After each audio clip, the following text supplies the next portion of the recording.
উদয়পুর নবারুণ ক্লাবের ৪৮তম প্রতিষ্ঠা দিবসকে কেন্দ্র করে এক স্বেচ্ছায় রক্তদান শিবিরের আয়োজন করা হয়। উক্ত এই মহতী অনুষ্ঠানে উদ্বোধক হিসেবে উপস্থিত ছিলেন কৃষি, পরিবহন এবং পর্যটন দপ্তরের মন্ত্রী প্রণজিৎ সিংহ রায়।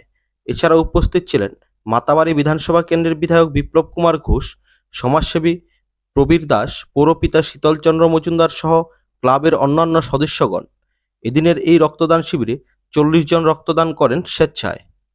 প্রতিটি সংস্থা একটা প্ল্যাটফর্ম হচ্ছে সামাজিক মনোভাব, মানে সামাজিক দায়বদ্ধতা তাদের মধ্যে কাজ করে। তারা একটা জায়গায় বসে যে আমরা এই আলোচনার মাধ্যমে করতে পারি যে প্রত্যেকের সম্মিলিত প্রচেষ্টায় কতজন রক্ত দেওয়াতে উৎসুক, কতজন রক্ত দিতে পারবে, তাদের কোন কোন গ্রুপ, তাদের ব্লাড গ্রুপ কী, সে সমস্ত কিছু যদি আগের থেকে একটা নির্দিষ্ট একটা যদি আমাদের কাছে থাকে এবং তার সমস্ত ব্যবস্থা, যোগাযোগ ব্যবস্থা যদি আমরা করে দিতে পারি, তাহলে অন্তত উদয়পুর সাব ডিভিশনের মধ্যে কোনো একটি মানুষকে রক্তের অভাবে মরতে হবে না, মারা যেতে হবে না, জীবন দিতে হবে না।